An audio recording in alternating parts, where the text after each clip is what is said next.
L'enregistrement est démarré pour le cours d'aujourd'hui. Bonjour Dina.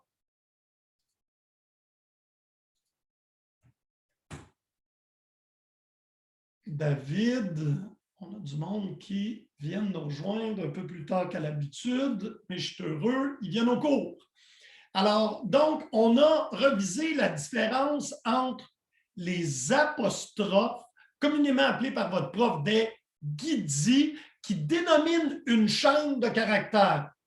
Et je les appelle habituellement toujours les doubles guillemets qui me permettent de mettre le nom d'un alias de colonne.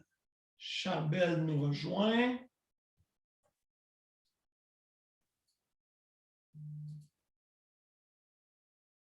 Alors, pour le moment, sont absents. Vous me le dites si je ne vous ai pas vu rentrer. Ali Moussa et Aymen Aboub. Mohamed Reda Raal. Si tu es là, tu cries, je suis là. Pour les autres, j'ai tout pris votre présence dans le groupe 1 et dans le groupe 2. Andrei Vlad Stanciu, qui n'est pas encore arrivé. Jean l'unique Étienne, qui n'est pas là. Et Mehdi Ibrahim Bekri. Pour les autres, je vous ai tous.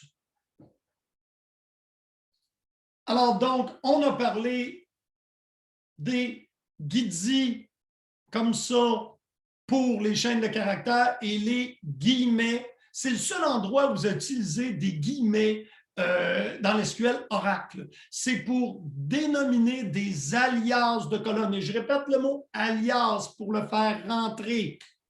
Donc, on a vu les clauses du select qu'on a appris, select, from, where, et votre professeur en a utilisé un autre pour trier l'information en ordre alphabétique. Vous souvenez-vous quelle était la clause malgré qu'on ne l'ait pas vue dans la présentation?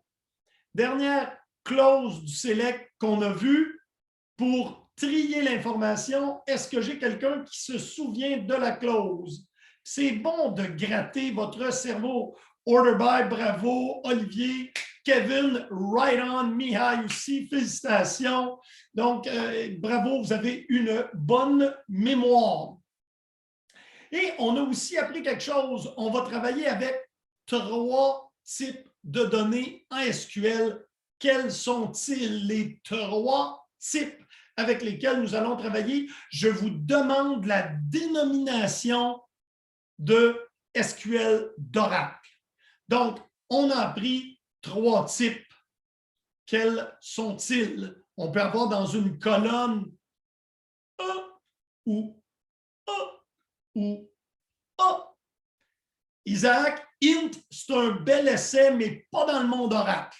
Dans le monde Oracle, on appelle ça comment? Y a-t-il quelqu'un qui peut aider Isaac à aller un petit coup de main? Ce n'est pas un int, c'est un. Et je. Ah, varchar, Kevin, c'est bon, mais ce n'est pas pour les int. Ah! Olivier, voilà.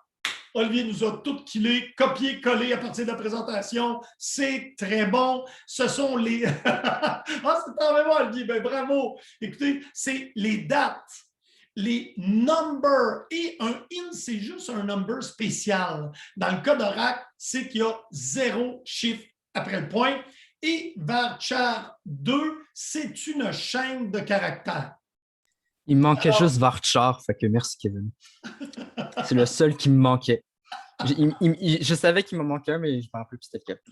Et voilà, Kevin a ranimé la mémoire. Dernière question. Quelles sont les 2 parties qu'on ne peut pas briser dans la base de données d'Oracle pour une date? C'est obligatoire. Le format date d'Oracle contient 2 informations qui sont squishées ensemble puis qu'on va falloir faire des efforts si on veut les casser. Ils sont toujours là. Il y a d'autres bases de données où tu peux juste mettre la partie date, mais avec Oracle, tu mets toujours la partie date avec. Et oui, je regarde, je suis attaché à vos doigts, parce que là, je pourrais dire accroché à vos lèvres, mais non, pour la plupart, vous ne parlez pas, mais vous écrivez, bravo. Alors, une date Oracle, ça contient 2 parties. Date et. Je vais vous aider, je vais mettre le nom scientifique pour rafraîchir votre mémoire. Je vous ai donné un indice, une date oracle. Oui, il y a le mois, il y a le jour. Eh oui, Frédéric, merci, tu as sauvé la donne. Ça comprend l'heure. Cyril, même chose. Ça comprend l'heure et la date, toujours. Sont dans un format très étrange, on va voir comment. Et il y a quelqu'un, Mihai, qui a dit « Oui, mais je peux les convertir en caractères pour les afficher. Félicitations, Mihai. La fonction, c'est effectivement to char. Ça nous permet de prendre le format date dans la base de données Oracle, qui est tout étrange, que vous verrez jamais. C'est pas dur. On le convertit toujours. Ah, bravo, je pense que ça va bien le SQL. Je vais maintenant pouvoir partager mon écran. Je vais envoyer mon chiffrier en bas. Partage d'écran, le desktop 2. Et voilà, ici, participant. Et je veux aussi avoir mon petit chat. Alors, félicitations, je trouve que vous avez fait un très bon échauffement SQL. Nous allons maintenant retourner à notre BD. Pour ceux qui n'ont toujours pas pensé à démarrer leur VM, allez-y, c'est le temps. Et aussi, connectez-vous avec SQL Développeur. Alors, c'est le dernier select ici que nous avons fait. On a fait le select, nom de l'employé, virgule, la date d'embauche.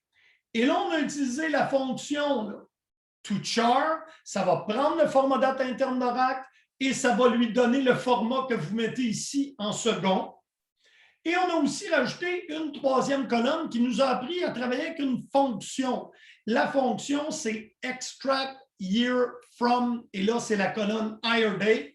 On lui a donné un bel alias avec des guillemets, from MP, where, puis là, je voulais seulement afficher sur Recruteur 81. J'ai fait where extract year from hire date égale 1981. Alors, on a eu du plaisir avec les where. On a vu les opérateurs plus grands, plus petits, différents. Contient. Quel est l'opérateur qui s'apparente au mot contient pour une chaîne de caractères contient? Qu'est-ce qu'on écrit?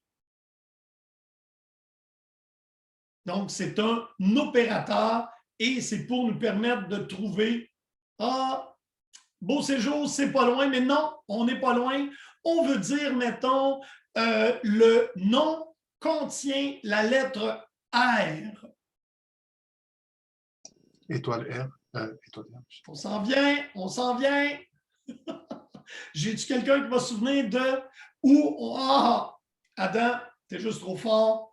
Et Mihai a complété. Donc, lorsqu'on veut chercher avec des modèles de chaînes de caractères pour se rappeler, et on va le faire ensemble, on veut tous les employés, les noms de tous les employés qui ont la lettre R dans leur nom. Donc, select, name as. Et là, je ne mets pas de guidi. Pourquoi? Est-ce que c'est bon ça? Je peux-tu faire ça? Dites-moi là, j'ai-tu une erreur? Tant que tu n'as pas d'espace, c'est correct. Bravo, pas d'espace, pas de caractères spéciaux. Donc, et where, donc on ajoute la dernière clause. Name, like, pour dire contient ou est comme le modèle qu'on va faire après. C'est une chaîne de caractères. Donc, on a besoin des guidis. Et la chaîne de caractères, j'ai dit, si ça contient R, ça veut dire n'importe quoi, R, n'importe quoi. Et là, j'exécute ma requête. Alors, on a 6 employés dont le nom contient la lettre R. Donc, le pourcent, vous avez appris que c'était le wild card ou le joker ou une frime pour ceux qui jouent aux cartes et connaissent les appellations françaises. Moi, je vous dis, le pourcentage, c'est facile. Retenez que quand vous lisez pourcentage, c'est égal à n'importe quoi.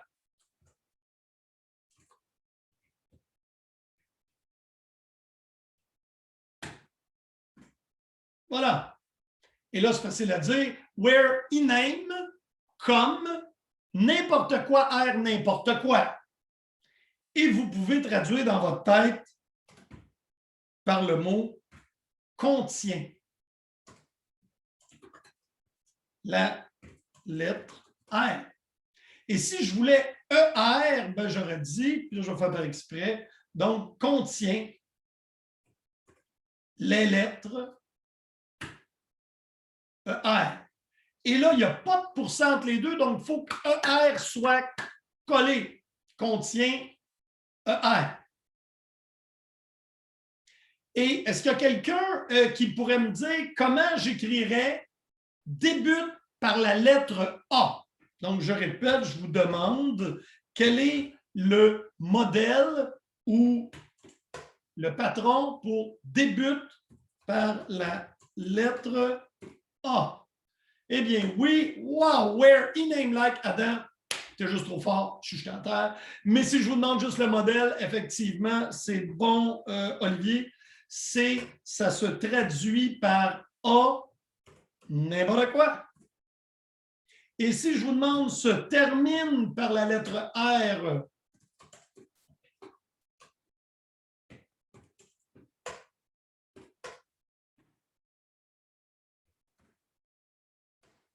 oui, Frédéric, c'est excellent. Donc, dans ce cas-là, on va dire n'importe quoi R. Oups. En félicitations, voilà qui termine l'opérateur like. Philippe, je t'écoute. Le like, il doit pas être en majuscule comme select from where. Je l'ai toujours mis en majuscule.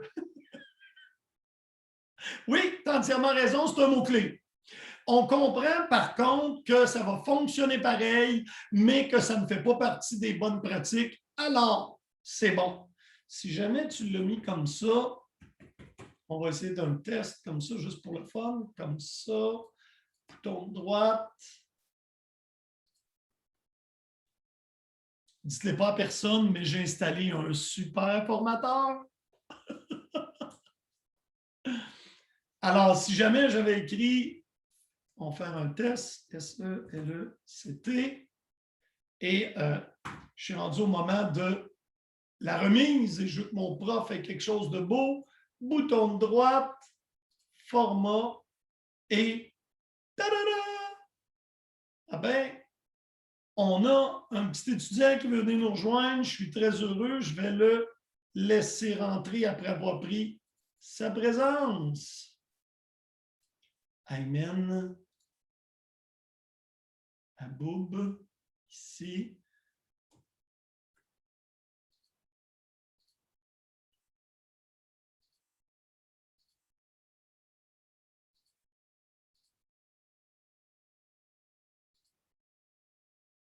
Mihai, je t'écoute.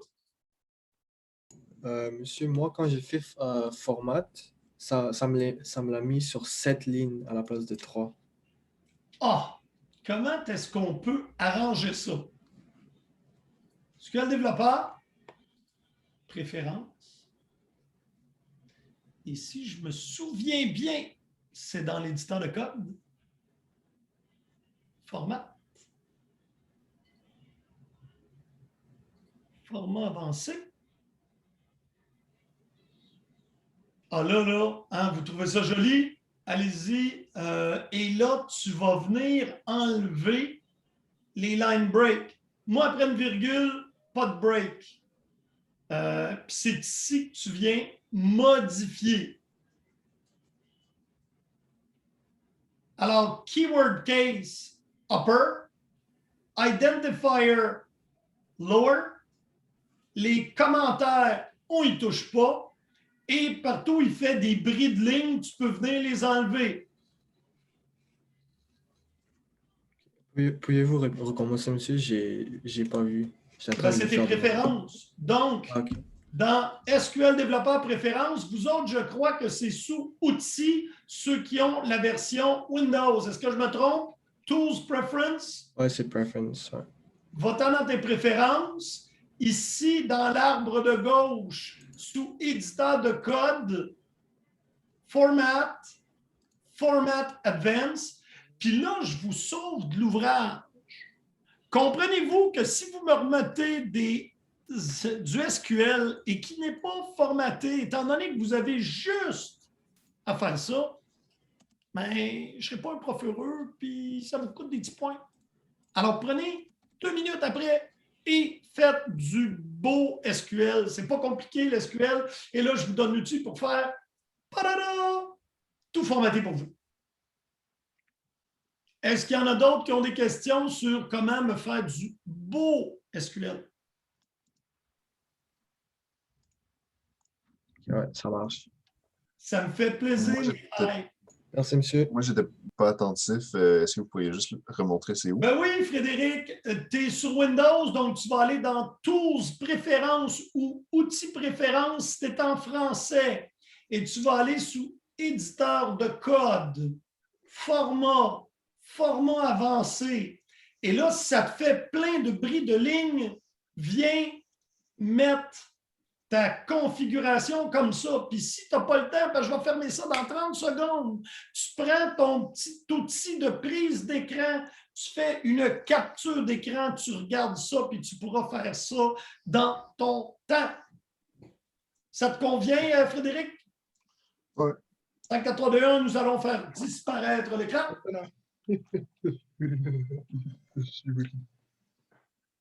Johan, je te mute. N'oubliez pas, si vous avez une petite question, levez la main, ça va éviter le capharnaüm dans la classe. Alors, donc, là, on a revisé tous nos petits trucs, on a même corrigé l'affreuse orthographe du prof qui avait mis un mot-clé qui n'était pas en lettres majuscules. En théoriquement, nous allons maintenant compléter la partie revision. On va appuyer sur le champignon parce que là, on va voir des fonctions. Et moi, je m'excuse, mais utiliser des fonctions, vous faites ça depuis presque 1 an. Alors, ça va aller très rapidement. De toute façon, vous avez toujours accès à vos notes. Moi, j'ai hâte d'arriver dans la partie laboratoire et les jointures. Donc, on est rendu aux opérateurs logiques. Avant d'aller à l'opérateur logique, je suis l'opérateur qui, à l'intérieur d'un where, vous permet de mettre une liste de termes. Qui suis-je? Je répète lentement. Je suis l'opérateur qui, dans un where, vous permet de mettre une liste de termes auxquels je peux être égal à n'importe quel des 2, ou des 3, ou des 4. Donc, l'équivalent d'un ou logique. Qui suis-je? Where? Between? Merci, c'en est un. Tu as déjà avancé ma révision. Between, c'est entre 2 bornes. C'est bon. Beau séjour, mais c'est pas... Tu sais, moi, je voudrais dire where Empno peut être 19, 24 ou 37. Alors, c'est pas between, mais c'est... Ah! Kevin a gagné, c'est in. Bravo. Merci de ta participation, Kevin. J'apprécie beaucoup. Et quand on se gratte la tête comme ça l'aide les processus cognitifs d'apprentissage. Donc, gênez-vous pas pour essayer de vous poser les questions.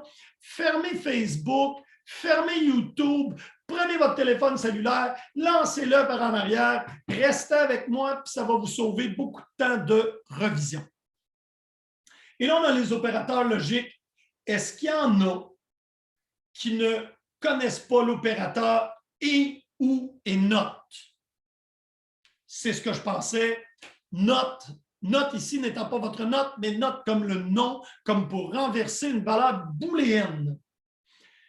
Et on peut se combiner. Hein? Donc, faites attention. Si je vous demandais de me donner une liste d'étudiants aux yeux bleus et aux yeux bruns, est-ce que vous utiliseriez un « et » ? Olivier, tu as l'air découragé de ma question de sans dessin. Monsieur, C'est Non, pas parce c'est que juste vous dites non. et La que réponse est non, il faudrait utiliser or. Et voilà, donc c'est un ou. Moi, je dis faites attention aux faux amis parce que souvent, dans un TP ou dans un examen, je vais vous dire donnez-moi les employés du département 12 et du département 22. Je dis un et, vous n'aurez pas beaucoup d'informations. Hein? Donc, attention aux faux amis. Donc, maintenant, retournez-moi la liste non postés salaires de tous les commis qui gagnent 1100 $ et plus. Donc, je répète, affichez la liste non postes et salaires de tous les commis qui gagnent 1100 $ et plus. Et là, oui, je sais, monsieur, on sait comment faire des sélects, je n'ai pas besoin de les faire. C'est ça que vous dites dans votre tête. Vous n'avez pas tort. Et pour devenir bon et les faire vite, il faut se pratiquer. Alors, allez-y, affichez-moi la liste des employés commis qui gagnent 1100 $ et plus. Puis là, vous dites peut-être, monsieur commis, je ne m'en rappelle plus, c'est quoi? Je vais être gentil, je vais vous le mettre, mais j'ai le droit dans un examen ou dans un quiz de ne pas vous le mettre au nombre de fois qu'on l'a vu.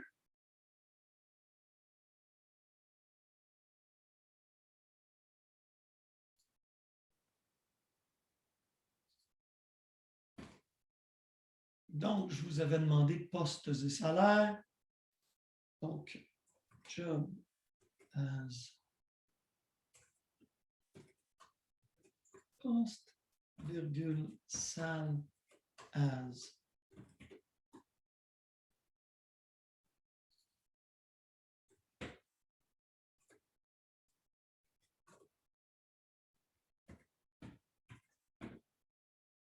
Est-ce que je suis correct avec ça?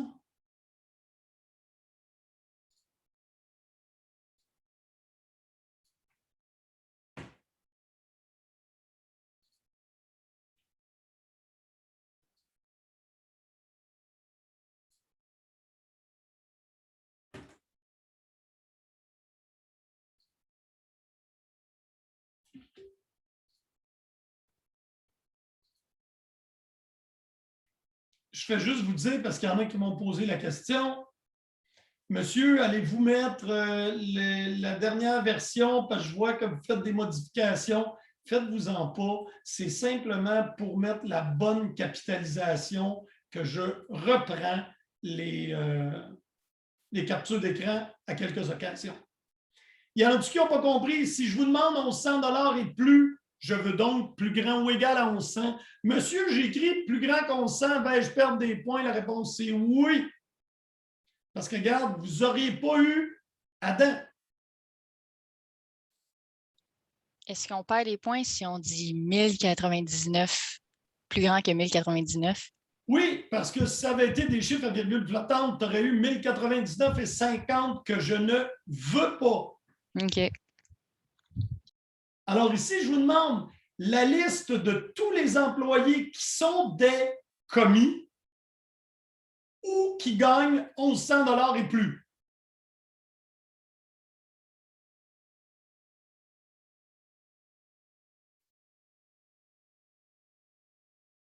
Là, je vais être paresseux. Or.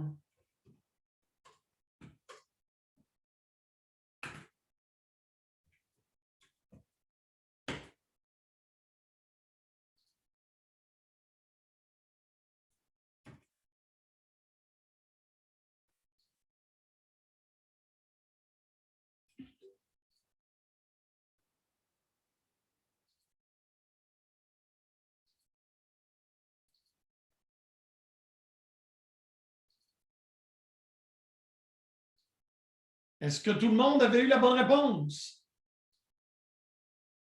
Est-ce qu'il y en a qui ont des questions? S'il vous plaît, n'hésitez pas. Vous devez être très à l'aise à rédiger des énoncés. Ça va vous être demandé d'un quiz, ça va vous être demandé d'un TP. Il faut que ce soit deuxième nature. Cyril, je t'écoute. Est-ce qu'on aurait pu mettre, au lieu de mettre à where, job égale Claire, on le met job as Claire.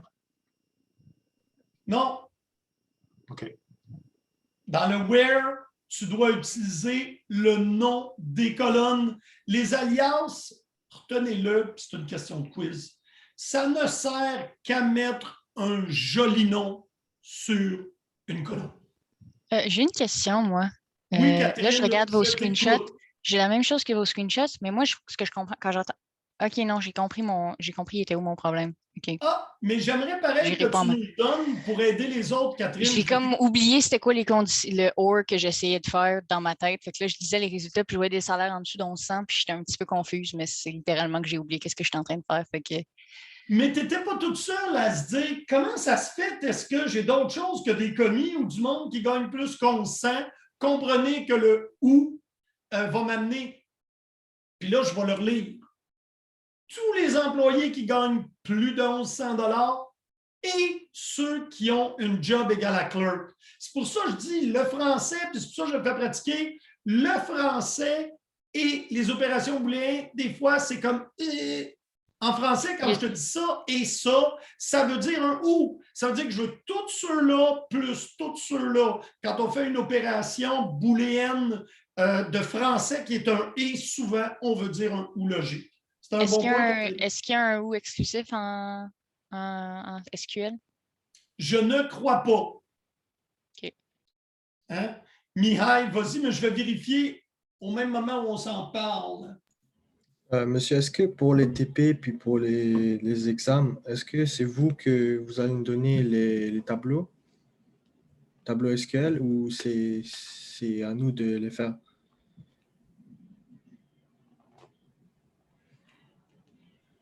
Veux-tu reposer ta question? Ma question, c'est pour les TP. Est-ce que c'est nous qu'on doit faire les tableaux manuellement, ou ça va être déjà fait par vous? Toi, tu parles des... Je veux juste être sûr que je comprends. Tu désignes les tables avec Oui, le les contenu tables. comme la table EMP ici. Oui. Je vais habituellement vous l'affirmer, mais pour les TP, c'est vous qui allez la faire. Vous allez apprendre à faire des insert, update, delete. On va arriver là. Ça a-tu répondu à ta question, Oui. Mihai? Oui, parfait, merci. C'était une bonne question. Beau séjour, je t'écoute. Monsieur, je voulais savoir si on veut demander que on veut chercher les employés qui appartiennent dans les commis CLEC et qui gagnent plus de 1100 $. Comment on Dans ce aurait posé la cas-là, tu mets question? un « et ». Donc, c'est le ou qui est à côté qui fait la différence.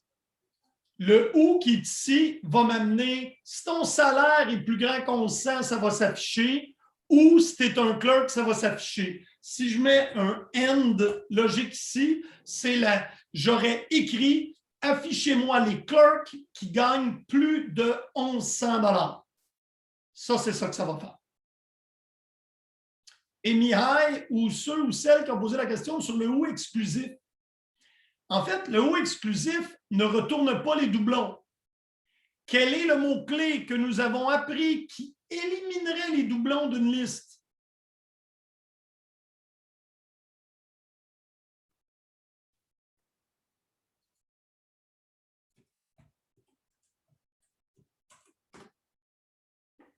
Le mot distinct, quand je le mets, va enlever, si jamais il y avait des doublons dans ma liste, les doublons.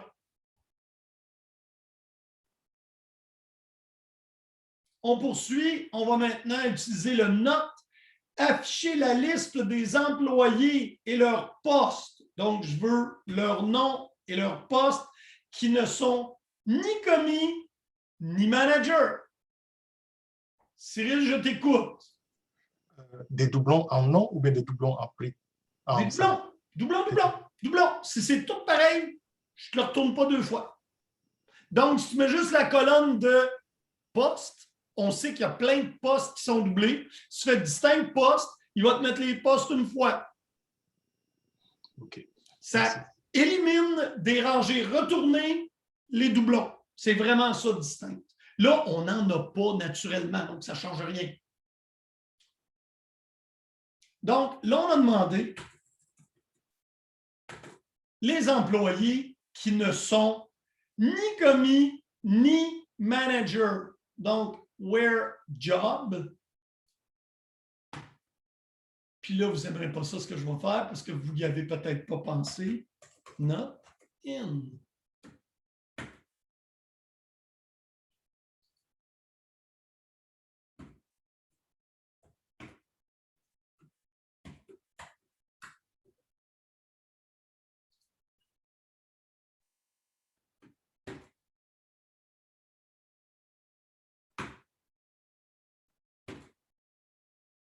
Donc, si j'ai maintenant un not in,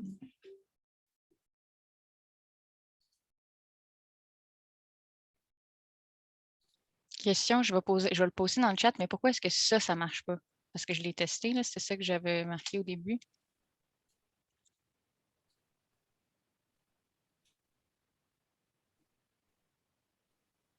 non. En fait, si ce que tu veux, il aurait fallu que tu mettes des parenthèses. Je l'ai essayé avec Where- parenthèse aussi. Je l'ai essayé avec parenthèse, ça ne marche pas. J'ai fait les deux versions. Tu mets au défi. Oui, ben dans le fond, mettez une parenthèse. Ou en tout cas, ce que j'ai fait, moi, j'ai mis ma parenthèse au-dessus Where de job, job. au-dessus de. C'est ça, ouais. Ça, j'ai mis ma parenthèse. C'est where not ouvrir la parenthèse job equals clerk or job equals manager. Ferme ma parenthèse. C'est ça que j'ai fait. Ça ne marche pas. En fait, je vais le réessayer. Je pense que mon problème était peut-être par rapport à. Je sais ce que j'ai fait de pas correct. Ça avait rapport avec les points-virgules.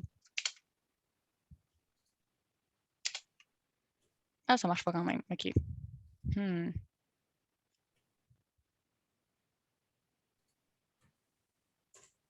Je pense qu'il faut que ça devienne un ou, hein? Ah ouais. Qu'est-ce que j'ai fait de pas correct? Ben, je vais t'aider, là. Je vais te le mettre dans le chat, puis tu t'amuseras à le comparer. OK. Alors, le not nous permet de renverser, mais c'est la même affaire qu'en Java. Je vous ai appris rien de nouveau. Là, si je vous demande ça maintenant, mettez-le-moi en ordre descendant de salaire. C'est-à-dire, monsieur, on ne l'a pas appris. Ben oui, regardez ici. La clause order by permet de trier les résultats d'une requête, soit par ordre croissant du plus petit au plus grand, ou décroissant du plus grand au plus petit. Je répète, croissant du plus petit au plus grand, décroissant du plus grand au plus petit. Alors, je les veux en ordre croissant de salaire. Le même select que vous avez déjà fait. Donc, on rajoute order by. Et là, on met le nom de la colonne salaire et on dit ASC pour ascendant du plus petit au plus gros.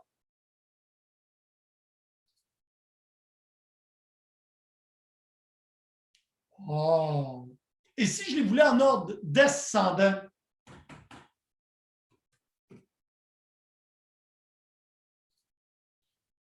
Là, ils sont en ordre descendant, du plus gros au plus petit.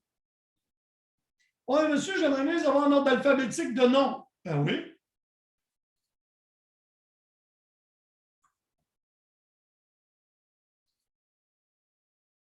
Oh, et là, monsieur, comment ça se fait? Non. Vous nous avez dit, monsieur, que non, c'était un alias et que ça servait juste à faire beau. Pire, je n'ai pas le droit de m'en servir ici. N-O-M. Boum, bam, bam, paf, paf, paf, paf. Alors, ça ici, la seule exception, ça sert à faire beau ou à mettre dans la clause order by. Ça ne sert à rien d'autre. On ne capitalise pas des puis as. Théoriquement, on va demander qu'est-ce qu'il veut faire avec ça, étant donné que j'ai mis le formatage automatique. D'après moi, la réponse, c'est oui.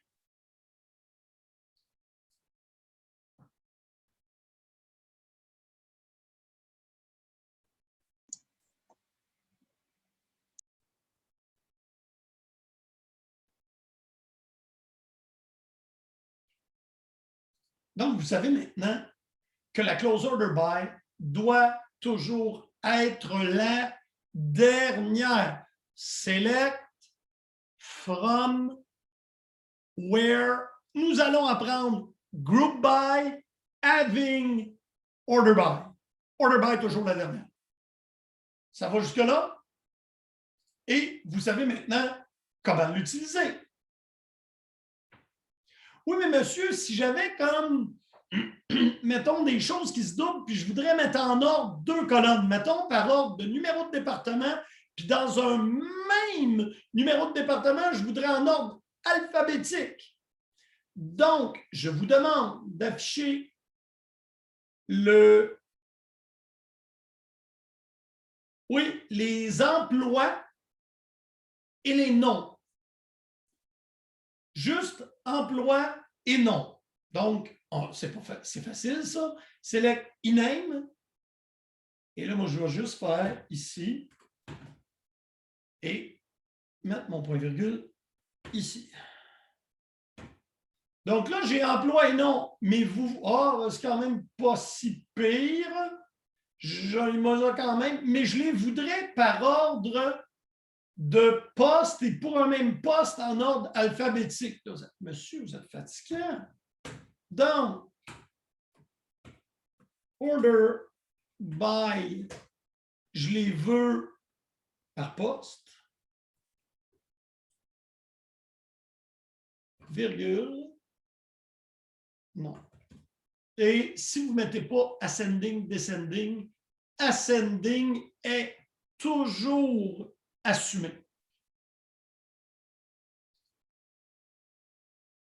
Puis là, ça sera peut-être plus joli si je vous les revirais de côté, vous verriez mieux mon ordonnancement. CTRL-X.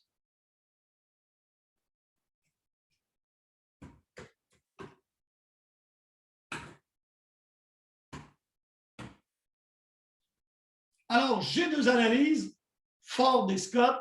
J'ai 4 clerks et on voit, ils sont en ordre alphabétique, hein? AJMS. Après ça, j'ai des managers, BCJ sont en ordre. Est-ce que vous avez compris maintenant que vous pouvez ordonnancer selon 2 critères? Et la première de gauche dans l'order by, c'est le premier. Alors, je vais en ordre de nom, puis après ça, en ordre de job, ça ne donnera pas toute la même chose, là.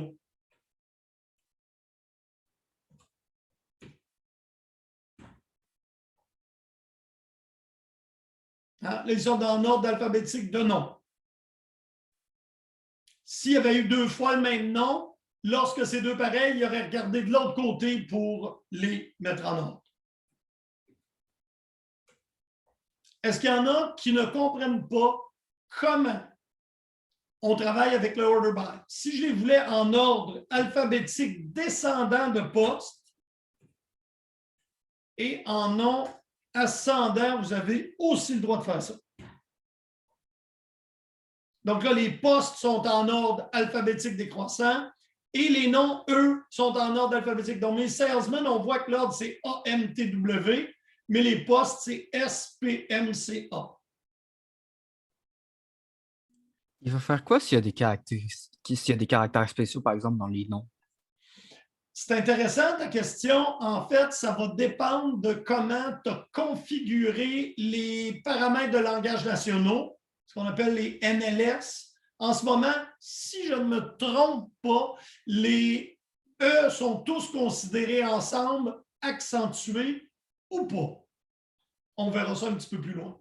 C'était une bonne question, Olivier.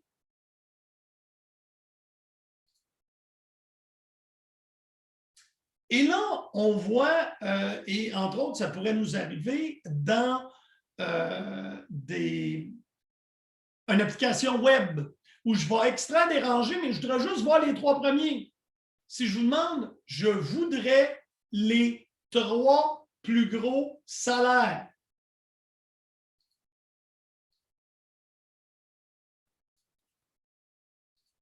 Donc, non salaire, les 3 plus gros. On va faire ça. Donc, bon, regardez, j'aime ça, moi. Je vais simplement prendre ça ici. CTRL-X, je vais envoyer ça à la fin. Oups, juste à la fin de la ligne.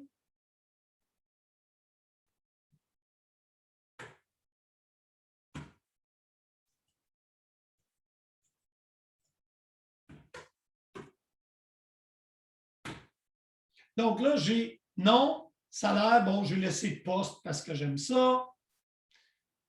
Et je voudrais avoir order by salle. Et là, j'ai demandé les 3 plus gros. Donc, il faut que je les mette en ordre descendant. Oups. Je vais aller revoler ça ici. Ça ne sera pas long, je suis à toi, Frédéric.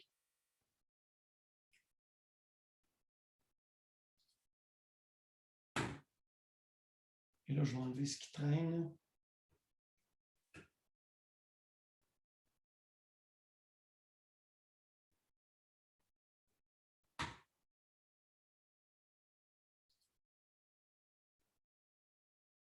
Frédéric, je te réponds, vas-y. Ouais, dans Order By, quand j'utilise les alias, ça ne fonctionne pas de mon côté. Je ne sais pas Est-ce que exactement. tu aurais mis tes alias avec des guillemets? Ah oui, oui. Dans ce cas-là, il faut que tu mettes les guillemets dans l'order by. OK. OK? Il faut que ça Parce soit que exactement moi, le tu même nom, vois c'est que ça? mes alias génèrent des majuscules. Si je le mets dans... Je vais faire ici, salaire. Ça fonctionne. Mais là, on voit que mon salaire, si je fais ça,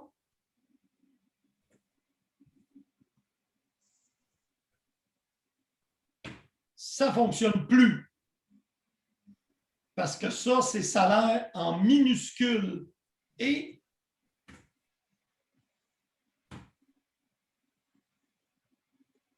ça répond à ta question, Frédéric? Et peut-être que quelqu'un a pu avoir cette erreur-là. En fait, c'est la première fois qu'on me la soumet. Ça fait quand même 4 ans que je donne ce cours-là. C'est une bonne question, Frédéric. Je l'ai aimé, celle-là. Louis-O, je suis à toi. Oui, genre, ça change quoi si on met des guillemets ou non? Les guillemets préservent la casse, te permettent de mettre des espaces et des caractères accentués. OK. Du coup, si on écrit juste en mot, tout collé, on n'est pas obligé de mettre les guillemets. Effectivement, puis regarde ici dans mes titres de colonne, non, juste au-dessus, là, tu vois que non est capitalisé et salaire, lui, il l'a laissé en petites lettres. Oui. Donc, si tu mets des petites lettres, des espaces, des caractères accentués, tu dois absolument les mettre entre guillemets, incluant dans le order by quand tu t'en sers. Partout où tu vas t'en servir, tu vas avoir besoin de guillemets. OK, c'est bon. Merci. Alors, quand tu es un peu paresseux comme moi, si ton alias ne contient qu'un mot, ben, laisse-toi aller, enlève les guillemets.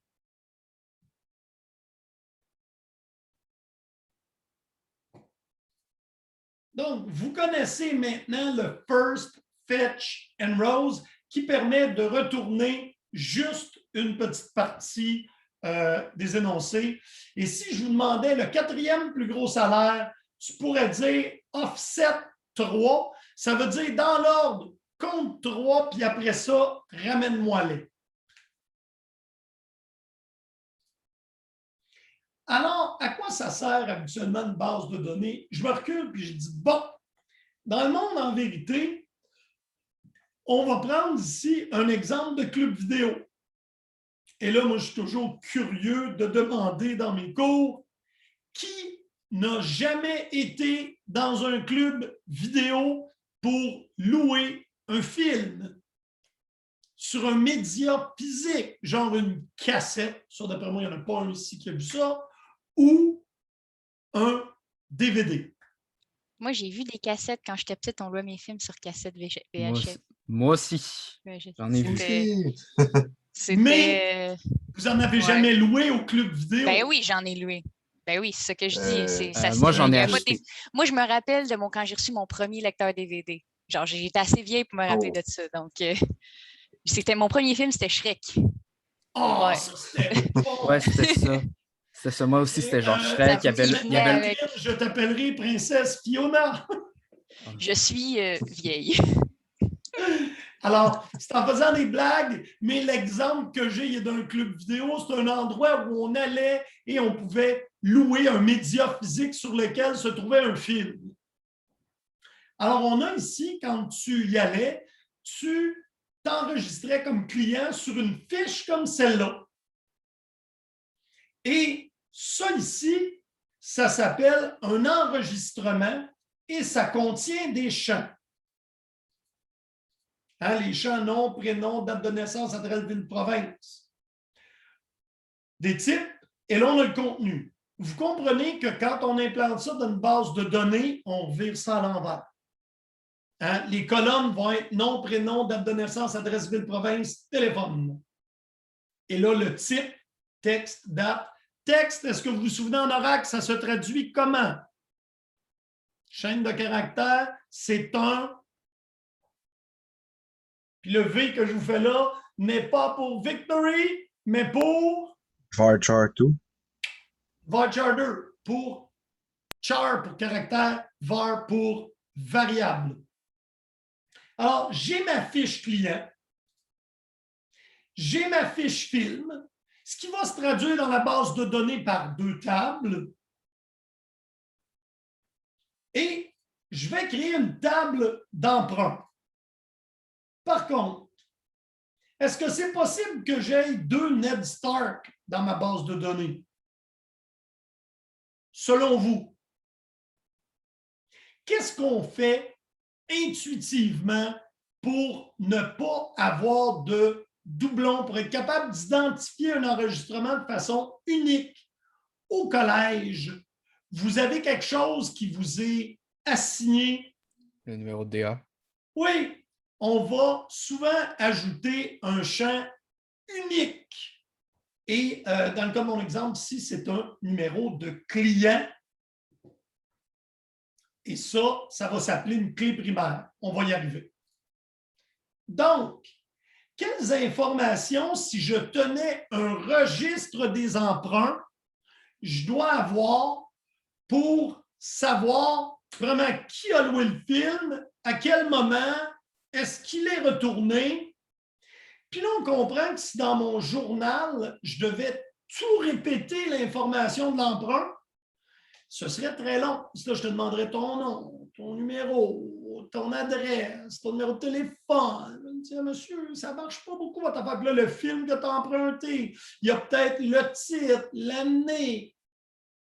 Alors, ça serait le fun au lieu d'avoir à retranscrire toutes les informations clients, de se référer à l'emprunteur. Ned Stark, bon comme bad cop. Date d'emprunt, date de retour. Par contre, imaginez-vous comment on peut se tromper dans le nom du film, dans le nom de la personne qui l'a emprunté, dans les doublons. Donc, on a besoin dans les bases de données d'avoir un identifiant unique. Et je vais vous montrer ici numéro de client. Au collège DA. La plupart du temps, et je vous dis presque tout le temps, c'est un numéro synthétique. On l'imagine dans l'air, puis habituellement, c'est un numéro de séquence 1, 2, 3, 4, 5. C'est une meilleure pratique que d'en composer un. Parce qu'entre autres, est-ce qu'il y en a qui savent comment composer le numéro de votre carte d'assurance maladie? Avez-vous déjà vu? Oui, c'est notre nom de famille, il doit avoir notre date de naissance à quelque part, puis après ça, c'est un numéro unique. Oh. Je me souviens. Est-ce qu'il y en a d'entre vous ici qui ont déjà changé de nom?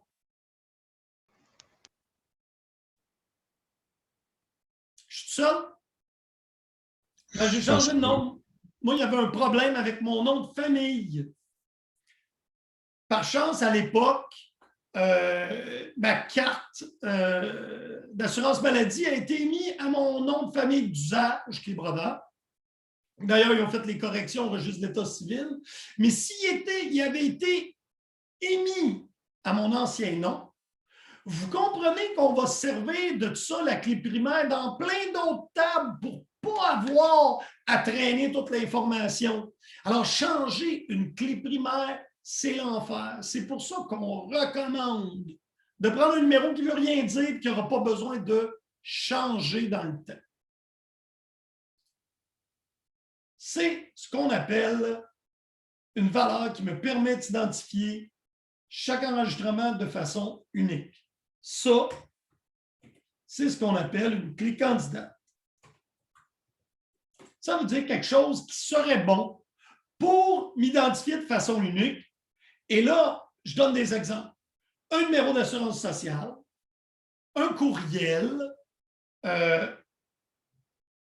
Alors, mais on va en décider une. Moi, je trouve qu'un courriel, ce n'est pas bon parce que tu peux changer de courriel. Donc, dans ce cas-là, il n'y a pas de problème qui ira votant, puis je n'oublierai pas de t'accepter. Donc, dans ce cadre-là, on choisit un numéro qui ne peut pas changer, qui est le numéro que nous autres on génère, mais si on devait développer un système pour le gouvernement puis qui nous dit non, vous devez absolument utiliser le numéro d'assurance sociale, bien, notre clé primaire pourrait être le numéro d'assurance sociale. Donc, règle pour la clé primaire. Oh, je n'aime pas cette police de caractère horrible. Ça, c'est, excusez, Calibri 32.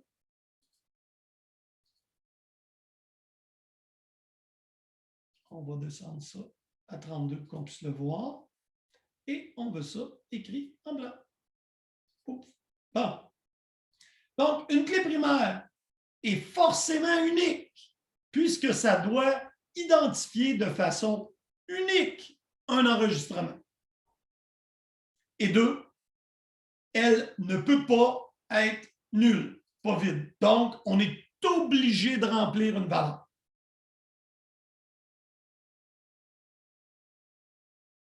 Donc, qu'est-ce que ça fait, ça, ici? Et là, je vous avais montré le numéro de client, c'est fait. Et ici, je vais mettre maintenant un code. Parce qu'une clé primaire, ce n'est pas obligatoire d'être numérique. Ça peut être alphanumérique comme j'ai ici. Mais ça doit avoir deux caractéristiques dans la base de données. Premièrement, ça ne doit pas être nul. Et deuxièmement, ça doit être...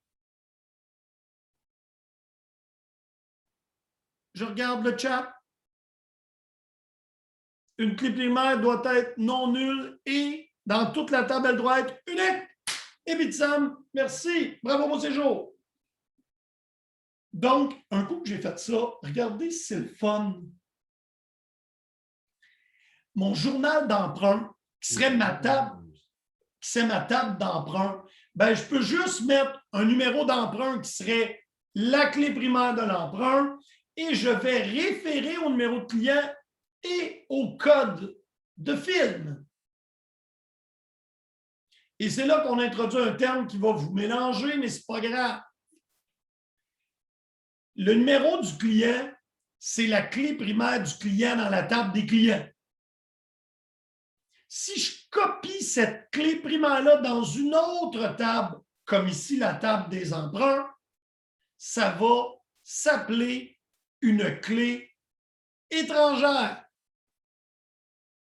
Oh, monsieur, attendez, je suis après me mêler. Non. Étant donné qu'on est paresseux, on ne veut pas tout réécrire. On veut juste se relier à l'information de l'autre table. Quand on se relie à l'information d'une autre table, eh bien, le lien ici s'appelle une clé étrangère. Donc, dans cette table-là et dans l'exemple que vous voyez, ce qui est en mauve-violet, ce sont des clés étrangères. Elles réfèrent à une clé primaire dans une autre table. Et là, si on regarde qu'est-ce que ça donnerait, bien, ici, dans mon journal des emprunts, j'ai un numéro d'emprunt qui est un numéro unique.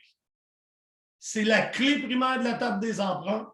J'ai un numéro de client qui est une clé étrangère pour les clients et j'ai la clé étrangère du code de film. Mais ça, là, pour que cette table-là ne devienne pas toute corrompue, il faut que je m'assure et que je dise à la base de données que quand j'utilise le client 1, 2, 3, il faut qu'il existe dans la table des clients et je suis capable, avec une base de données relationnelle, de lui dire il doit exister dans l'autre table afin de m'assurer de rien briser.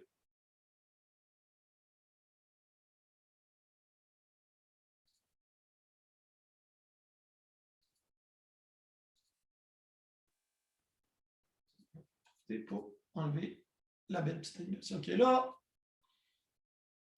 Donc, si on regarde, on se trouve maintenant à avoir des relations, je n'appellerai plus ça comme ça, on va appeler ça des associations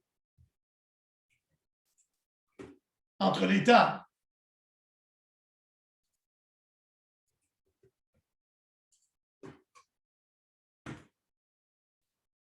Le terme relation est un terme anglophone qui maintenant ne s'utilise plus.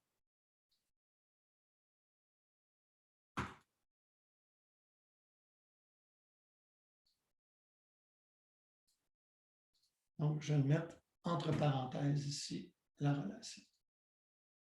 C'était le terme auparavant. Donc, ici, j'ai les tables dans un modèle de données sont représentées par des boîtes carrées. Et dedans, je mets les attributs, les colonnes, si vous voulez. Et quand je mets une PK, ça se trouve à être une clé primaire en anglais, primary key. Je vais vous l'écrire.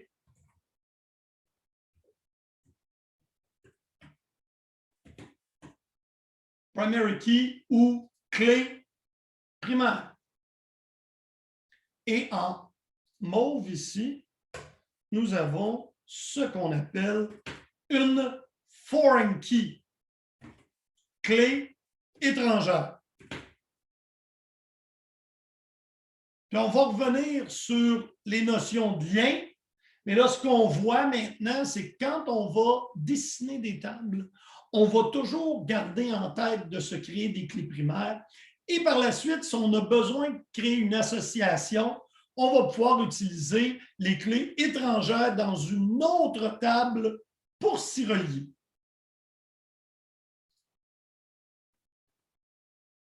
Et un client peut avoir plusieurs emprunts. Hein, souvent, quand ceux qui ont été au club vidéo, vous preniez plusieurs films à la fois. Donc, il faut s'assurer qu'on est capable de faire plusieurs, et c'est les petites pattes de coq dans mon dessin, veut dire qu'un client peut avoir plusieurs emprunts et aussi qu'un film peut être emprunté plusieurs fois. Pas en même temps, mais plusieurs fois.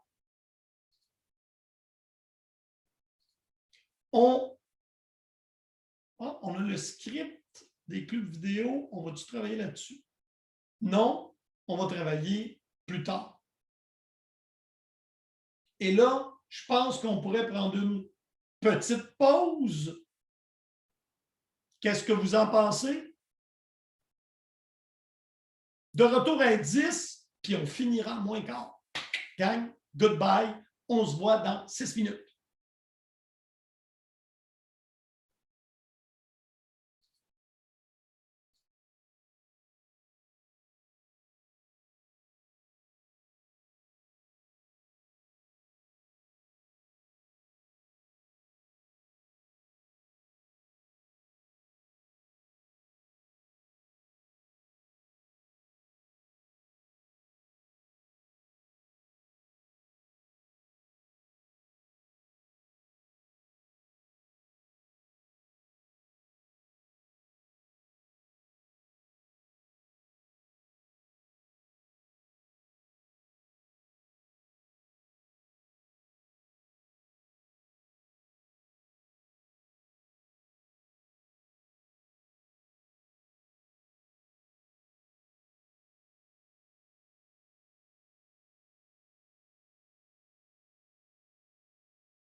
Il n'y a pas de problème, Kéra.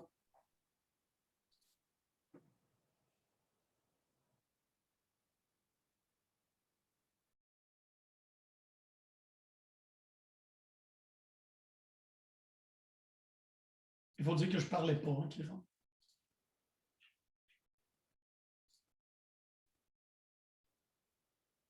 Alors, nous voici de retour. Et oui, il est déjà 11h10. C'est fou ce que le temps passe vite quand on fait du SQL. Alors, on va maintenant retourner au SQL facile. J'entends par là, on va apprendre à faire des jointes au prochain cours.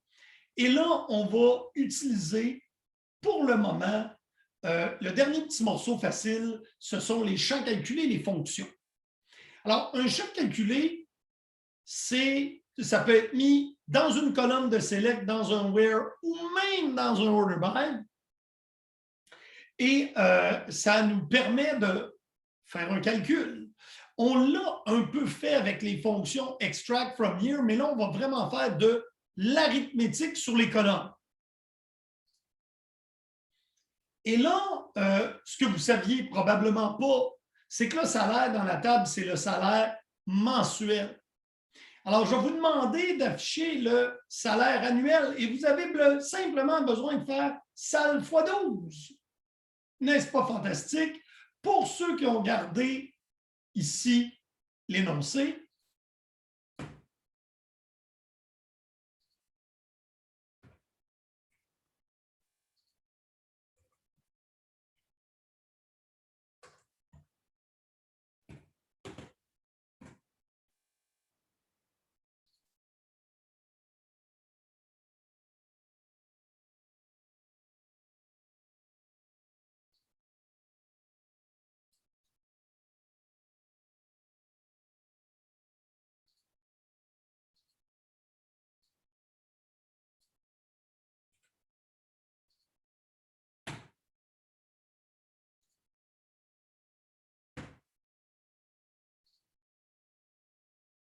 alors là, vous commencez à comprendre que c'est quand même plaisant qu'on ait le droit d'utiliser l'alias, parce que là, il faut comprendre, c'était petit ici nos calculs, mais si on avait fait des plus grands, parce qu'en fait, on a le droit de remettre ceci dans le order by.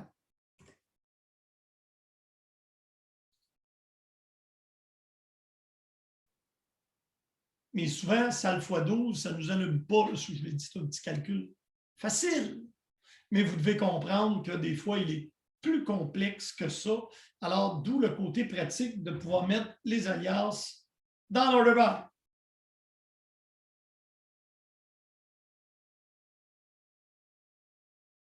Et ça aurait pu être divisé par le numéro de département. Je sais que ça ne fait pas de sens, là, mais...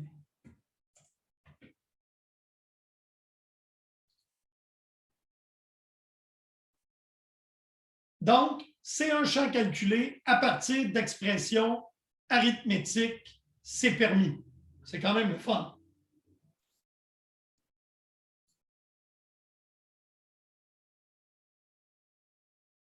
Si je vous demandais de regarder la diapo ici et de me dire, avec l'erreur qu'il y a là, qu'est-ce qu'on peut conclure de cet exemple? Je vous en ai parlé il y a 2 jours. Je vous en ai reparlé tantôt. Si je mets un alias de colonne dans la clause where, est-ce que ça fonctionne? Dans le chat.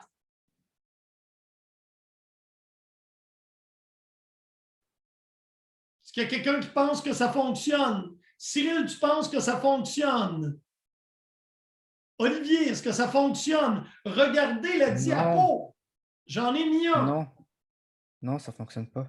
Eh non, ça ne fonctionne pas. Nous n'avons pas le droit d'utiliser un alias de colonne dans le where. Le seul endroit où c'est permis, à part naturellement l'alias de colonne, c'est où?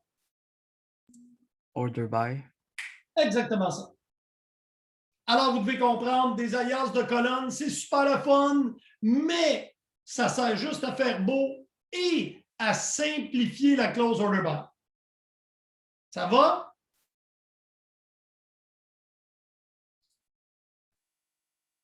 Wow! Là, je vais vous demander d'afficher la liste d'employés avec leur ancienneté en années. Mesdames et messieurs, on ne sait pas comment faire ça, l'ancienneté. Bien, je vais vous dire que là, on a une fonction ici qui s'appelle sysdate, qui est la date jour.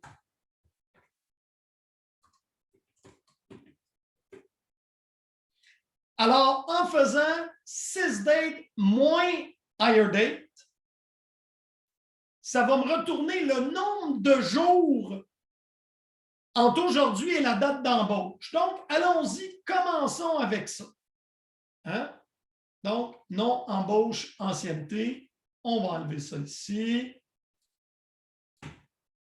Je vais garder sa job parce que je trouve ça joli. Je vais afficher quand même. Est-ce qu'il y en a qui se souviennent qu'est-ce que je peux faire pour mettre ça joli? To car. To char, effectivement, virgule, et je vais lui donner un masque. DDMM. Oups, mais on va fermer ça après le masque. Donc, et ça, en fait, il ne faut pas que j'oublie, c'est. Je le fais pour vous le montrer. Embauche. Ici, je vais mettre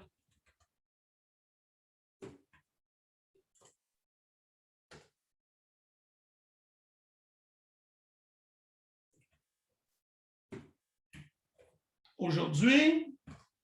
Et là, je vais faire hire date moins sysdate as, en majuscule. Et ça se trouve à être le nombre de jours. Non, order by. Non. Mais monsieur, c'est horrible ce que vous nous faites faire et vous avez raison. J'ai inversé ici. C'est sysdate moins hire date. Mais c'est quand même horrible. On va l'arrondir, fonction que vous connaissez déjà qui s'appelle round, et je veux l'arrondir à 2 décimales. Donc, virgule 2 pour m'afficher 2 décimales. C'est quand même moins laid. Donc, j'ai son nom, son poste, la date où il a été embauché. J'ai aujourd'hui, qui est le 17 mars. Et là, vous voyez comment c'est laid. Alors, on peut faire pour le formater, to char ou to car. J'aime mieux to car, c'est plus joli. Là, vous mettez de beaux petits guillemets. On va au moins avoir tout dans le même format. DD, moins MM, moins 1, 2, 3, 4.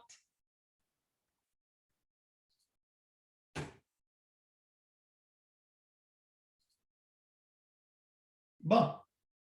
Donc là, on a la date d'embauche, on a aujourd'hui et on a le nombre de jours entre les deux.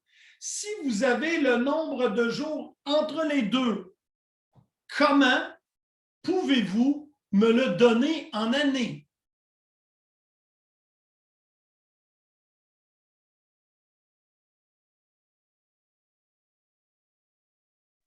On le divise par 365. Félicitations, Philippe. Donc, on va prendre ça ici. Et pour se simplifier la vie,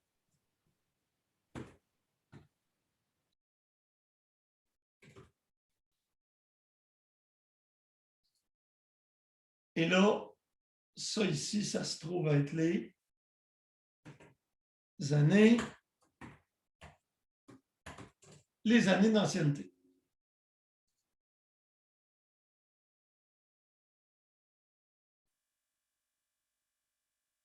Là, vous dites, monsieur, est-ce que j'avais besoin de mettre la colonne 6date absolument pour faire le calcul? La réponse, c'est non. Tu n'étais pas obligé de l'afficher.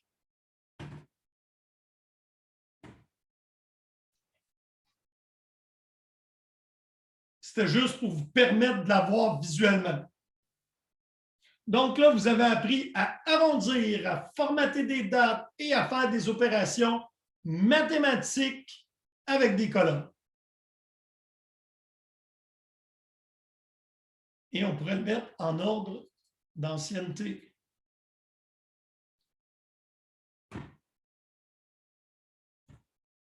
Monsieur, pourquoi vous avez mis le chiffre 4? Eh bien oui, order by peut être sur le nom de la colonne, sur le nom de son alias ou sur l'ordre de la colonne. Mettre un numéro d'ordre, c'est une très mauvaise idée parce que si, par exemple, je ramenais ma colonne qui est ici, eh bien voilà, vous voyez, il n'y a plus rien qui marche. Alors, mauvaise pratique, mais pratique permise tout de même, vous êtes pas mal mieux de le mettre sur les alias de colonnes.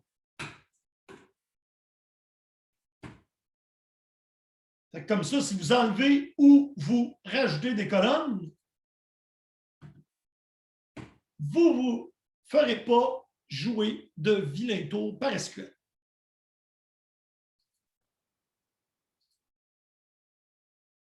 Donc là, on a appris à faire des champs calculés. Bravo! L'autre chose qu'on va apprendre, c'est des fonctions, mais vous avez déjà commencé à apprendre les fonctions simples.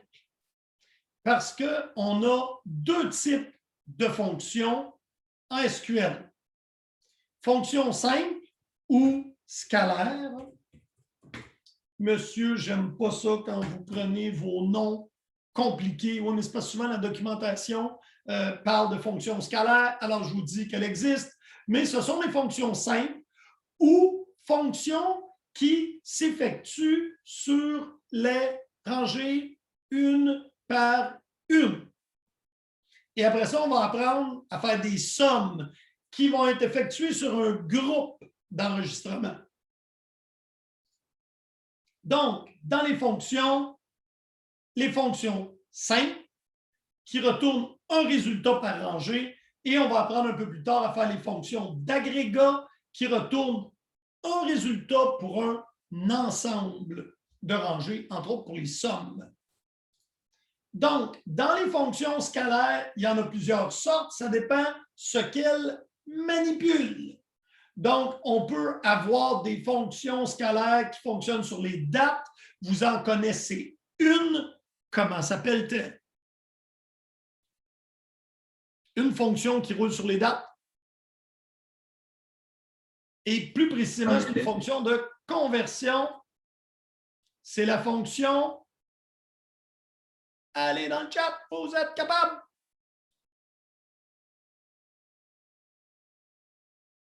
Et oui, tout cher, merci Fred.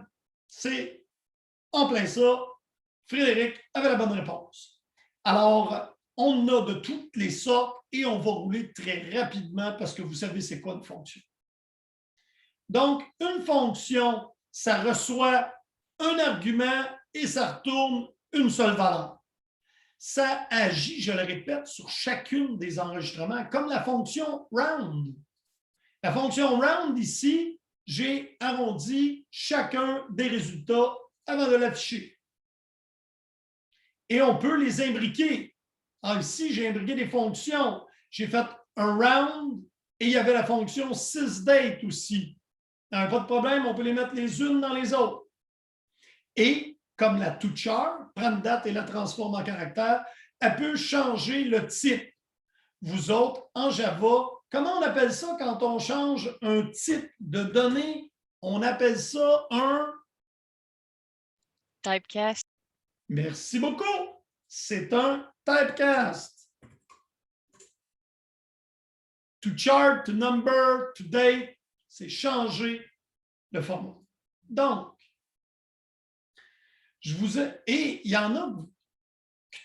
Tout de suite, ça vous allume un peu. Donc, upper, vous pensez que ça fait quoi? Selon vous? Ça met tout en majuscule. Wow! Lower. Minuscule. Mais tout en minuscule. 6 dates, on vient de voir, retourne à date d'aujourd'hui. Donc, on va aller mettre un lower pour regarder le nom de nos postes en lettres minuscules. Donc, si un job, je vais maintenant faire lower the job. Wow! C'est beau en minuscule. Et on va aller en voir d'autres, mais comme vous voyez, ici, il y en a qui sont imbriqués. Lower de left de nom des 10 premiers caractères, c'est la même chose qu'en Java.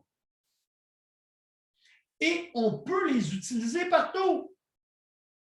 Where, lower, group by, having. Il n'y a pas de problème. Partout, on peut utiliser une colonne, on peut utiliser une fonction simple. Donc, qu'est-ce qu'on a comme fonction numérique?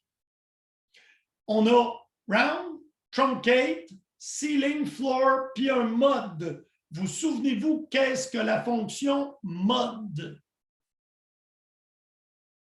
Vous l'avez en Java, mais je ne pense pas que c'est Modulo. Merci, Isaac. C'est modulo. C'est pour retourner le restant d'une division entière. Ceiling, c'est plafond. Ça retourne la valeur arrondie la plus haute et l'entier le plus haut, floor, l'entier le plus bas. Celui que vous devez absolument connaître sur le bout de vos doigts pour mon cours, c'est round. Je ne veux pas que vous me donniez des résultats de calcul avec 82 décimales.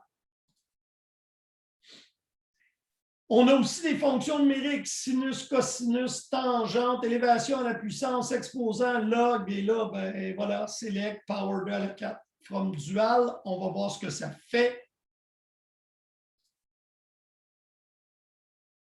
Je vous ai montré le round. Voilà un autre exemple.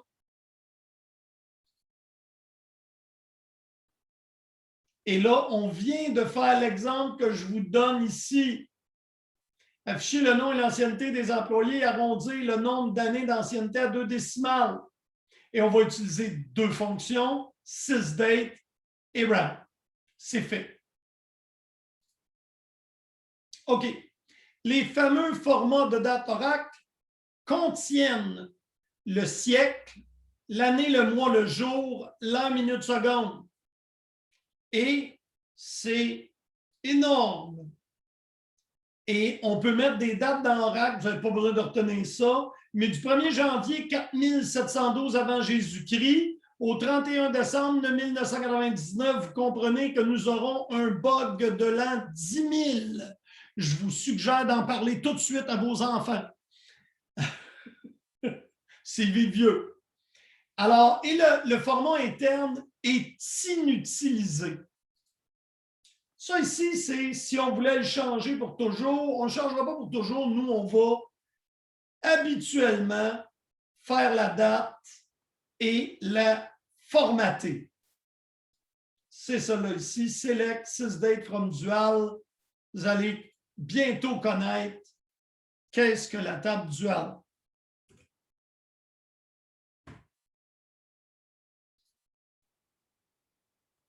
Ça retourne à date jour. Et on peut extraire juste des parties de date.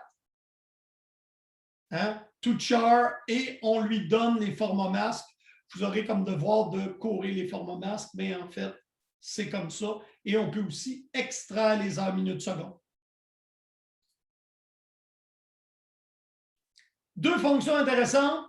Next day, si je veux savoir la date de demain, je vais être capable d'utiliser date avec date jour ou un add month ou un add day. Je ne les passerai pas toutes avec vous, je vais juste regarder les plus importantes. Bon, date plus un nombre, ça ajoute un nombre de jours. Donc, si tu veux savoir quel jour on va être demain, tu peux faire sysdate plus 1. Boum. On va être le 18 mars. Dites, monsieur, j'aime donc pas ça, votre format. To char. Ouvre la parenthèse. Virgule, le format masque.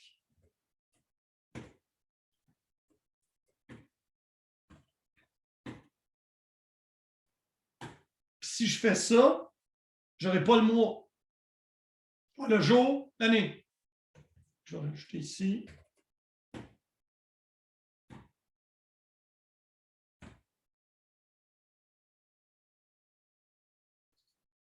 Date moins nombre strait, date moins date, on l'a fait. Month between nous retourne le nombre de mois de 2 dates et 6 dates donne leur courant. Voilà quelques exemples. Une bonne pratique, c'est de, étant donné que vous savez maintenant qu'il y a toujours l'heure dans le format date oracle, prenez l'habitude de faire un trunk quand vous faites des calculs avec les dates, parce qu'il ne fera pas toujours le bon calcul en fonction des nombres d'heures. Pour le reste, c'est assez évident. Maintenant, si je vous demandais le nombre de mois d'ancienneté avec 2 décimales, c'est month between. Donc, on arrive ici.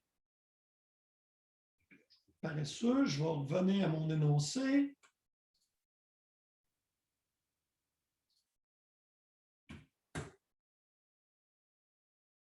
Et on va faire un month between 6 date et fire date. Et je vous ai dit, je ne veux pas voir des horribles décimales, donc on fait un round, on va mettre virgule 0, on va mettre mois. Est-ce qu'il y en a qui sait comment ça s'appelle lorsqu'on met des sous-tirets dans des nombres variables? Vous avez l'habitude, qu'est-ce que vous faites en Java pour nommer des variables, mettons, qui ont 2 mots? Majuscule. Vous utilisez une majuscule dans le 2e mot puis le 3e mot.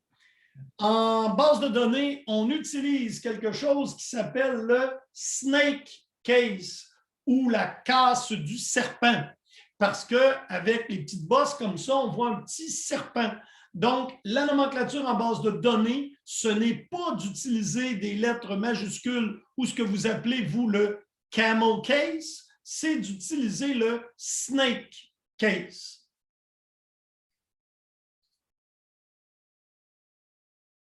Oh, j'ai oublié mon SC.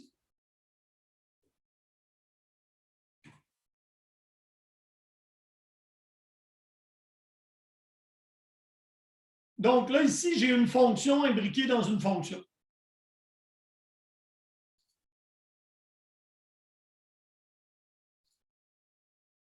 Les formats de date, j'ai été gentil, je vous en donne, on en a vu, ça on l'a vu, ça on l'a vu, ça on l'a vu. Et ici, on en a d'autres, puis vous avez l'hyperlien vers le lien complet.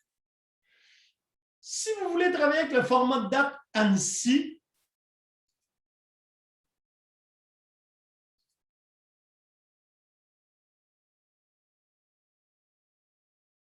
tu dois toujours le spécifier en 4A,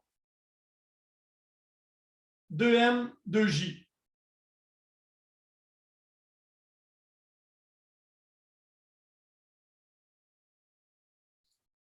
On y reviendra, je vais vous faire un exemple tantôt.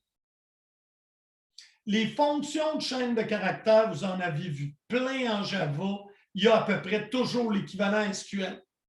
Donc, lower upper, init cap, y a-t-il quelqu'un qui sait ce que ça fait?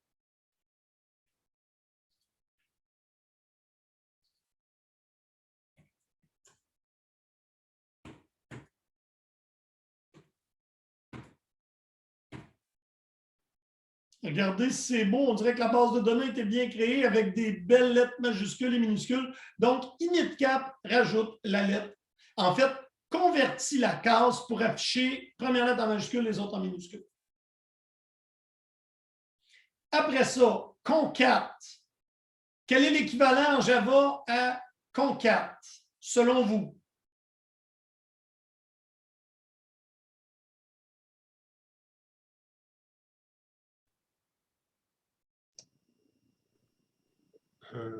Plus. Et voilà. Effectivement, concat, c'est plus.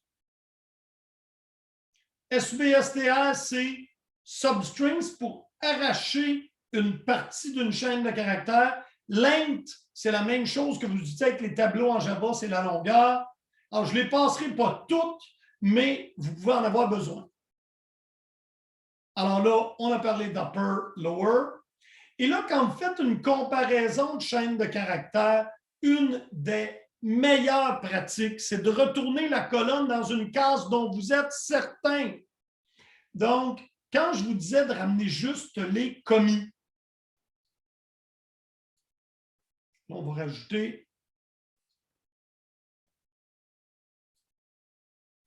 les commis sont là.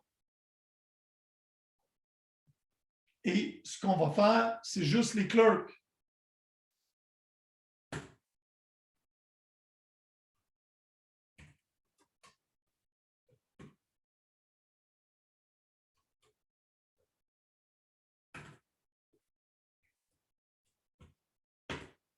Mais en faisant ça comme ça, je ne suis pas sûr moi, de ce qu'il y a dans le job, puis peut-être qu'il y en a de mal créé. Alors,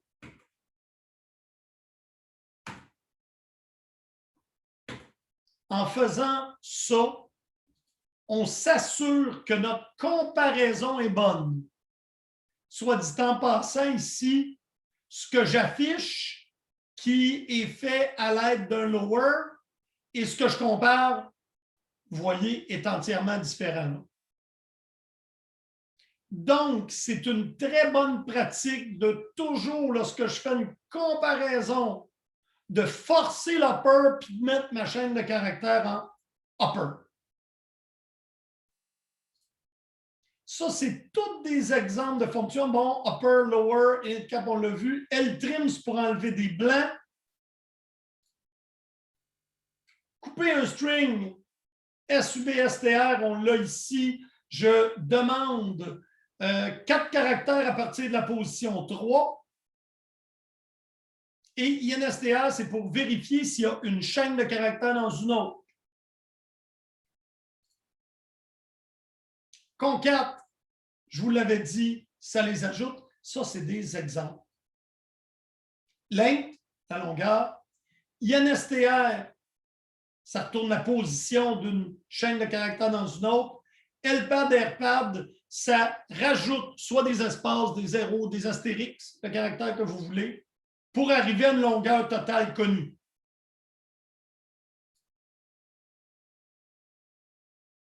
Qu'est-ce que dual? Dual, c'est une petite table avec juste une rangée. Premièrement, faites un select étoile de la table dual.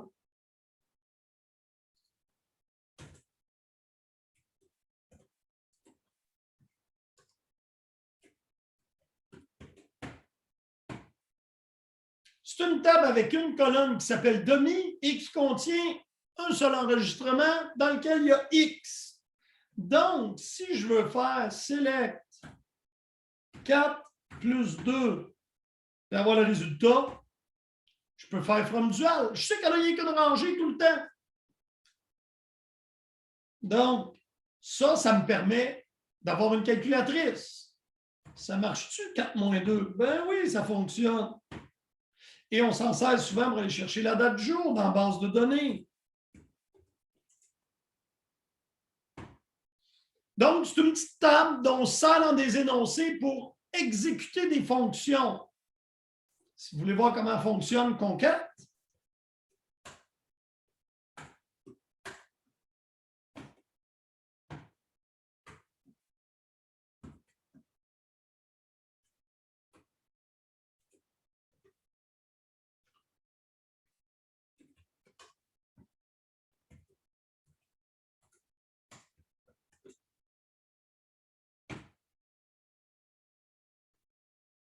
donc, la table dual me permet d'aller faire un select qui va retourner juste une rangée. Puis là, ben, dans la colonne, je fais ce que je veux. C'est souvent pour faire de petits tests.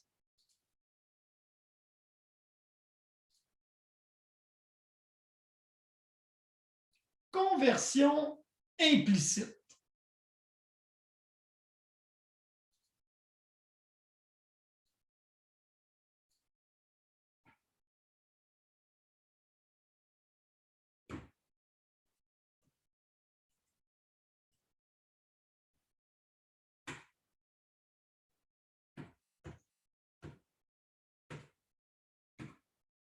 Est-ce que ça fonctionnerait sans Java?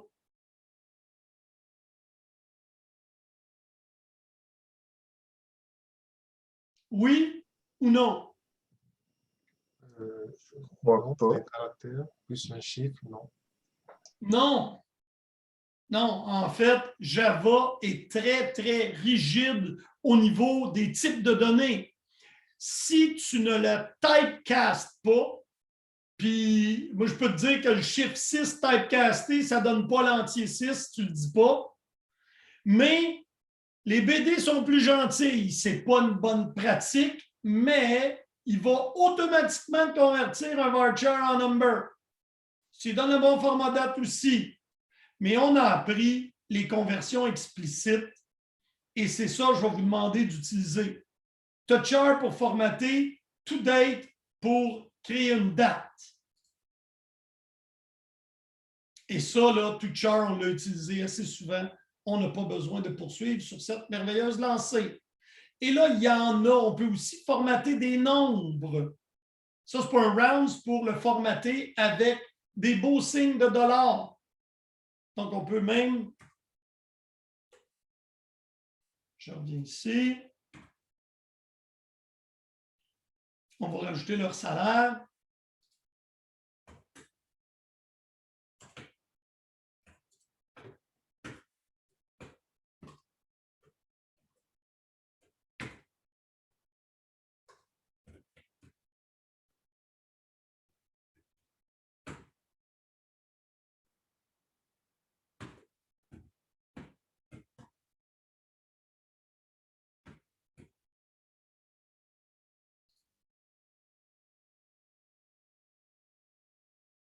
Mais comprenez que le résultat de ça, ce sont des chaînes de caractères.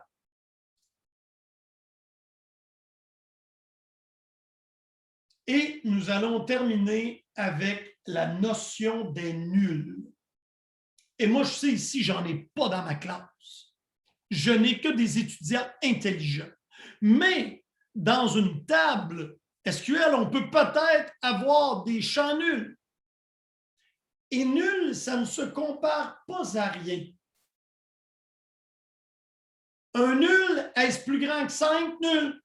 Un nul, est-ce égal à nul? Nul. Donc, on ne peut faire aucune comparaison sur des nuls. Alors, si on additionne la rémunération totale, je vais vous demander d'ajouter une nouvelle colonne qui va s'appeler rémunération, qui est le salaire plus la commission, va s'appeler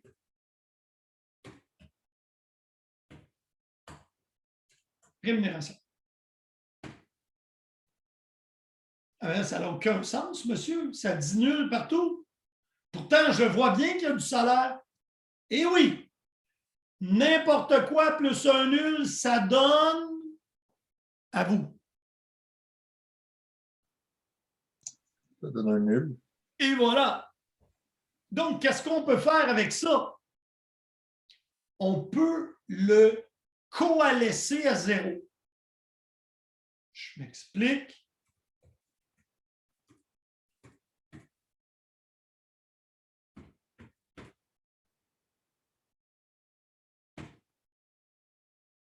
Coalesce dit simplement, si la première valeur qui est ici est nulle, mets celle-là. Donc, dites, monsieur, j'aurais pu mettre 1000 ici? Absolument. Ça aurait donné 1000 piastres de commission à tous ceux qui n'en ont pas. Alors, souvent, on doit faire ça dans nos requêtes et notre programmation SQL, puisqu'on ne peut jamais travailler avec une valeur nulle. Oui, mais monsieur, si je voulais savoir tous ceux qui n'en ont pas, la commission, pour faire une comparaison avec un nul,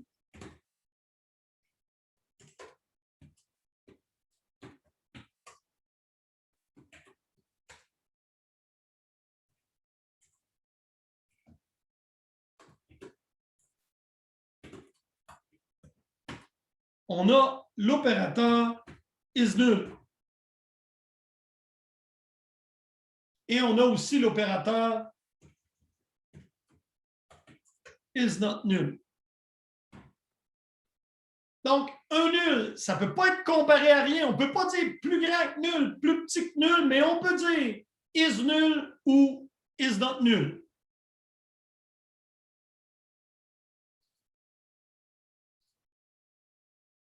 Donc, là, je ne vous montre que cela. Parce que ça fait partie du ANSI standard. Je ne vous parle pas d'NVL jusqu'au ALES. Coalesce, en fait, la fonction retourne la première valeur non nulle.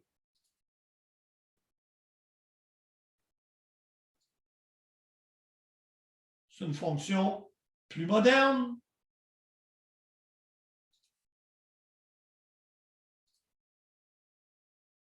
NVL, lui, c'est toujours deux opérandes. Coalesce, tu pourrais théoriquement en avoir plusieurs. Ce que vous devez retenir, c'est que tu peux faire aucune comparaison à une valeur qui est nulle et tu utilises coalesce pour dire coalesce, ta valeur qui est peut-être nulle, virgule, remplace-la par quoi? Je vous parle de NVL qui fait la même chose.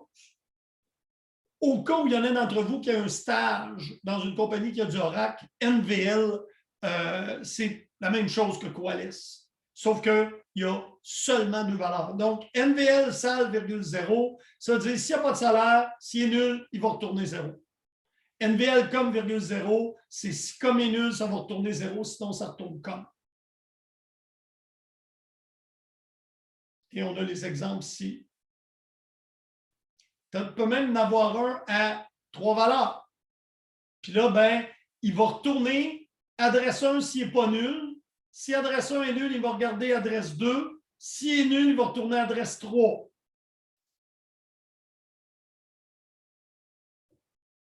Alors, pour faire le calcul et donner la rémunération, alors là, je vous demande, donner la rémunération totale pour tous les employés, même si la commission est nulle, je veux la rémunération totale, rémunération égale sal plus com.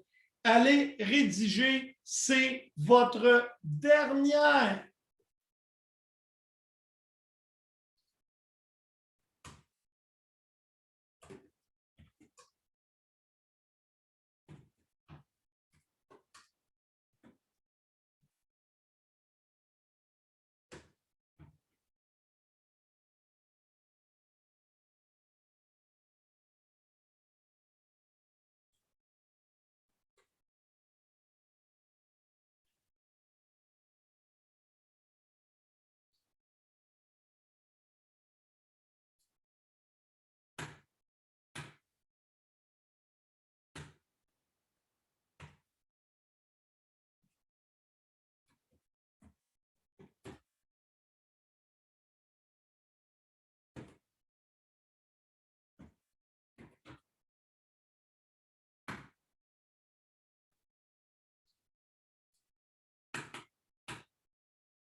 Donc, on doit faire coalesce de sal, virgule 0, plus coalesce de com, virgule 0, dans le but de s'assurer qu'aucune des deux valeurs n'est nulle.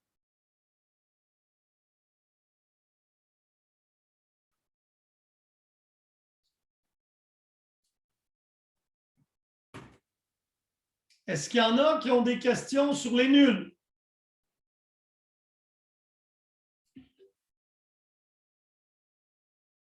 Eh bien, ça m'a fait plaisir d'avoir cette session-là avec vous. Mais avant de vous laisser partir, je voulais vous parler 30 secondes de quelque chose qui n'est pas directement relié à la classe, mais qui est quelque chose que vous m'avez demandé. Il y a des étudiants qui m'ont demandé, « Monsieur, est-ce possible qu'on aille au collège? » La réponse, c'est oui. Par contre, ça demande beaucoup de travail. Alors, première question. On m'avait dit qu'il y en a qui voulaient se présenter pour un cours. Je vais arrêter l'enregistrement, par exemple. Stop share et aussi arrêter l'enregistrement. Stop recording.